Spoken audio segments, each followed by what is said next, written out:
अस्सलाम वालेकुम व्यूअर्स, मैं हूं अहमद मंसूर।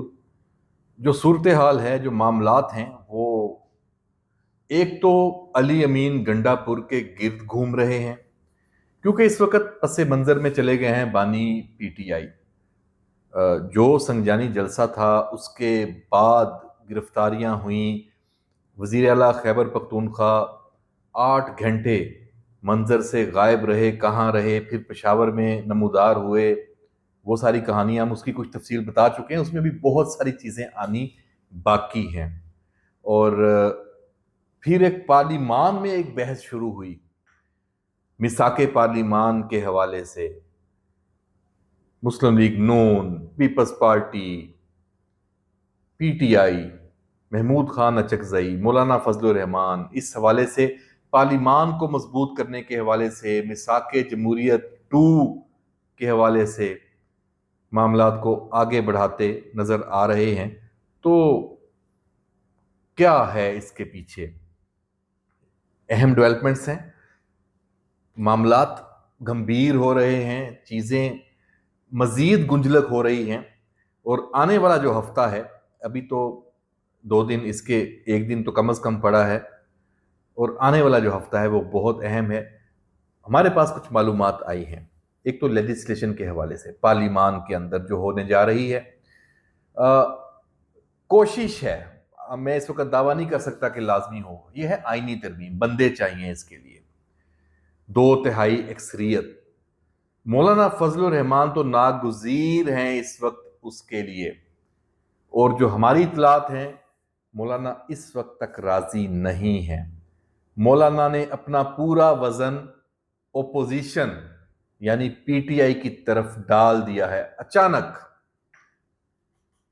और ये आईनी तरमीम जुडिशरी के हवाले से है, जजिस के हवाले से है, चीफ जस्टिस काजी फायज ईसा के हवाले से है, और पीटीआई का एक मौकफ तो इस हवाले से वाज़ेह है ही है। बानी चेयरमैन इसको इसके बल्कि इसी को बुनियाद बना के तो वो कह रहे हैं कि ये मेरे ही खिलाफ सारा कुछ हो रहा है। तो जनाब, ये तरमीम हो पाएगी अदलिया में जो चीफ जस्टिस काजी फायज ईसा का जो अभी मौजूदा सेटअप के तहत उनका रिटायर होना अगले महीने तय है, क्या वो हो जाएंगे? ये सबसे बड़ा सवाल, मिलियन डॉलर क्वेश्चन। मौलाना क्यों पीछे हटे हैं? मौलाना की क्या गेम है? यकीनन देखें, उनको ऑफर तो हो चुकी है, अब इस पे कोई शक नहीं है। वजारतें 4, गवर्नर खैबर पख्तूनख्वा, और भी बहुत कुछ। हमारी इतलात के मुताबिक मौलाना कह रहे हैं कि आप वजीर बना देंगे मेरी मर्जी के 4 बंदे, तो वो मेरे साथी होंगे। गवर्नर होंगे तो वो कोई होंगे, मैं कहां खड़ा हूंगा।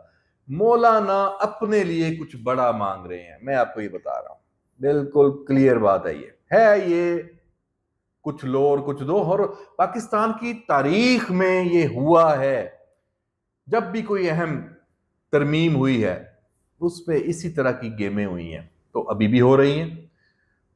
तो बहरहाल जनाब, ये मामला इधर ही जा रहा है। तो अगले 2, 3, 4 दिन में आपको मीटिंग्स नजर आएंगी, कोई उधर गया, कोई उधर गया, बातचीत शुरू। तो आखिर में एक फिर वसी और रीज और कौमी मफाद जरूर निकलेगा। ये आईनी तरमीम होकर रहेगी, ये मैं आपको बता रहा हूं। आप देख लीजिएगा, इसको अपने पास महफूज कर लें मेरी इस बात को। और कैसे, क्या तरीका निकलेगा? 100 रास्ते हैं पार्लिमान के अंदर किसी भी आईनी तरमीम की हमायत या मुखालफत के लिए, और ये सब कुछ होगा। ये जो मिसाके पार्लिमान की बात है, ये वही अंडरस्टैंडिंग है इसी आईनी तरमीम के लिए। ये उसका रास्ता ढूंढा गया है, ये हो जाना है। तो जनाब, ये आईनी तरमीम, जुडिशरी की सेटलमेंट, तो निकलेगा क्या इससे? बानी चेयरमैन पीटीआई इमरान खान उनकी गेम खराब होगी।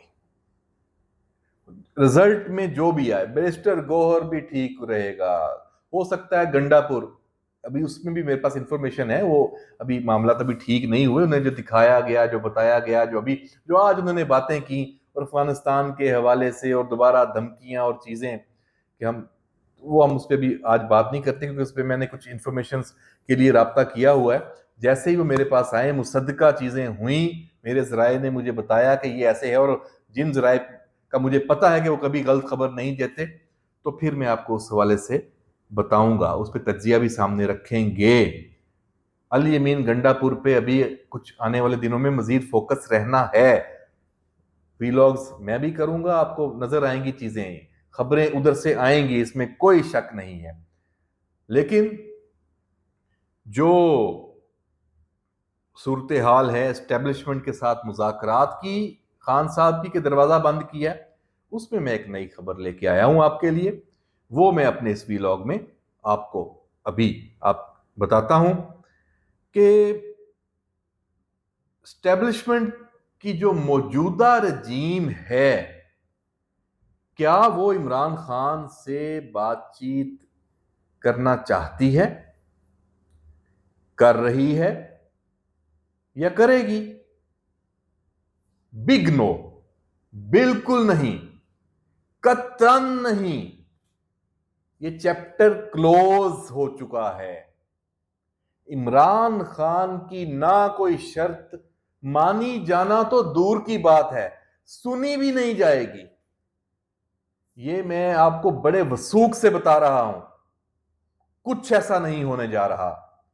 हां, क्या हो सकता है, इम्कानात की हम बात कर लें, माफी, तलाफी, वो जैसे नवाज शरीफ 10 साल के लिए लिख के चला गया था, हो सकता है। जो गोल्ड स्मिथ प्रोजेक्ट, जब वो अगर उन्होंने तस्लीम कर लिया कि हम फेल हो गए हैं, जो इसराइल अपना जो एसेट है उसको बचाने के लिए आता है, तो मैं अगर फर्ज करें मेरे पास इख्तियार हो, तो मैं कहूंगा भाईजान ठीक है, एक्सपोज हो गया ना, आपकी प्लानिंग तो नाकाम, जब पता चल गया तो आपकी प्लानिंग नाकाम हो गई, अपना असासा उठाओ और यहां से निकल जाओ, ले जाओ इसको। ये हो सकता है, गारंटियां फिर उसमें होंगी, बहुत कुछ होगा।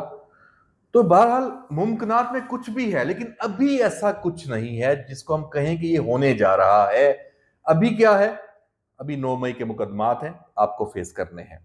अभी क्या है, फैज हमीद का जो कोर्ट मार्शल है, और जो उसमें नाम आए हैं, और जो उनके फौजी ट्रायल की बात है, और जो नए केस बन रहे हैं, उसकी प्रोसीडिंग आगे होनी है, मामला आगे जाने हैं, ये हो रहा है। अभी क्या है, अदालतों में जो आपके केसेस चल रहे हैं, 190 मिलियन पाउंड का केस है, उसका फैसला होना है, और जो चीजें हैं वो होगा। इस स्टेज पे कहीं पे आपको कोई ऐसा रिलीफ नहीं मिलने वाला कि उसको लेके फिर आप दोबारा चढ़ाई कर दें। आप पे एतबार करने को कोई राजी नहीं है। क्यों? आपने अपना एतबार खुद खोया है। आप अपनी जो रोजाना की रूटीन की गुफ्तगू करते हैं, उसमें आप अपना एतमाद मजीद खराब करते जा रहे हैं। एक बात करते हैं, उसी की नफी अपनी दूसरी बात में कर देते हैं। जैसे एक एग्जाम्पल है, आप कहते हैं कि मुझे 22 अगस्त का जो जलसा है उसको मुलतवी करने का एस्टेब्लिशमेंट ने कहा। दोबारा आप क्या बात करते हैं कि मेरा एस्टेब्लिशमेंट से कोई राब्ता ही नहीं है। अब बंदा सोचे, खुदा के बंदे, ये दोनों बातें आपस में क्या मिलती हैं? नहीं मिलती ना। तो आप अपने हवास खो चुके हैं। क्या है एक्चुअली आपका जो नेक्सस था, आपका जो पूरा सर्किट था जिसमें आपको इंफॉर्मेशन आती थी, फैसला क्या करना है, बात क्या करनी है, वो सारा रब टूट चुका है। तो अब आपका जो प्लानिंग, आपकी जो प्लानर्स, जो इंफॉर्मेशन, जो एग्जीक्यूशन हो रही थी, आप वो नेटवर्क खत्म हो चुका है। इसलिए अब आप बौखलाई बौखलाई बातें कर रहे हैं। तो बहरहाल व्यूअर्स, ये सारी सूरत हाल है, और हम आपको चलते चलते दोबारा ये बता दें कि पार्लिमान के अंदर आईनी तरमीम के हवाले से पूरा एक जो शतरंज है वो बिक चुकी है। जो तमाम लीडरान हैं, तमाम सियासी जमातों के अरकान हैं, उनको पाबंद किया गया है कि आपने اسلام آباد نہیں چھوڑنا، تو یہ اس وقت ہوتا ہے جب آپ یہ فیصلہ کر چکے ہیں۔ ہاں اس آئینی ترمیم میں کیا ہوگا کیا نہیں ہوگا، کچھ چیزیں ابھی طے ہوں گی، ہاں یہ نیگوسیشنز میں ضرور ہو سکتا ہے جب اگر آپ نے مولانا کے ووٹ لینے ہوں تو مولانا کی بھی کوئی چیزیں اس میں شامل کر لیں۔ آپ نے ظاہری بات ہے پیپلز پارٹی تو راضی ہے، پیپلز پارٹی مسلم لیگ نون کو اس وقت تک جب تک میں یہ بات کر رہا ہوں ٹف ٹائم دینا یا ان کو ڈچ کرنا جیسے ماضی میں پیپلز پارٹی کے ساتھ ہوتا آیا ہے وہ نہیں کرنا چاہتی۔ وہ کہتی ہے پیپلز پارٹی کی قیادت، بلاول کی جو آپ سپیچ بھی سن لیں، کہ معاملات آگے بڑھیں، ملک آگے بڑھے، جن ایشوز پہ ہم پھنسے ہوئے ہیں ان سے ہم نکلیں، کیونکہ ہمارے پاس اب وقت نہیں ہے، پاکستان کے مسائل بہت زیادہ ہیں تو ان سے نکلنا ہے۔ تو نکلنا کیسے ہے؟ تمام سٹیک ہولڈرز ایک نقطے پہ متفق ہو جائیں، اور اس وقت پاکستان کا جو سب سے بڑا ایشو ہے وہ ہے پارلیمان کی بالادستی جو نہیں تھی، آئین میں ہے حقیقت میں نہیں ہے، اور اس وقت سپریم کورٹ کے چیف جسٹس سے لے کے ان کے ساتھ جو ساتھی ججز ہیں، اسٹیبلشمنٹ میں آپ دیکھ لیں آئی ایس آئی کے جو ارکان ہیں جو ہیڈز کر رہے ہیں سارے، ان کی پوری ٹیم، جی ایچ کیو کو دیکھ لیں، آرمی چیف کو دیکھ لیں، اسٹیبلشمنٹ میں جو بھی کردار آتے ہیں، پولیٹیکل فورسز بھی دیکھ لیں بہت زیادہ تعداد میں، وہ اس پہ متفق ہو رہی ہیں کہ پارلیمان کا جو کردار ہے اس کو مضبوط کرنا ہے۔ تو اگر یہ ہو جاتا ہے تو یہ بھی معجزہ ہوگا۔ تو اس کا کریڈٹ کس کو جائے گا؟ ان کو جائے گا جو اس وقت صاحب اقتدار ہیں، جو فیصلہ کرنے کی پوزیشن میں ہیں، جن کی سنی جا رہی ہے، جو کر رہے ہیں۔ تو یہ بہت بڑی تبدیلی ہے کہ آپ کے پاس اختیار بھی ہو، سب کچھ ہو، اور آپ پھر بھی وہ کام کرنے جائیں جو آپ کی ذات کو فائدہ نہ پہنچائے، ملک کو پہنچائے، ریاست کو پہنچائے۔ تو میں سمجھتا ہوں کہ یہ اچھا موڑ ہے اور اسی جانب ہم جا رہے ہیں۔ رکاوٹیں ہیں، خطرہ اس وقت بھی اس پروسیس کو کس سے ہے؟ اڈیالہ والے قیدی 804 سے ہے۔ دیکھتے ہیں اس کا کیا حل نکالا ہے ان تمام قوتوں نے، اور مولانا کا کیا کردار ہوتا ہے، اگلے ہفتے یہ واضح ہو جائے گا۔ اجازت دیجیے، اللہ حافظ۔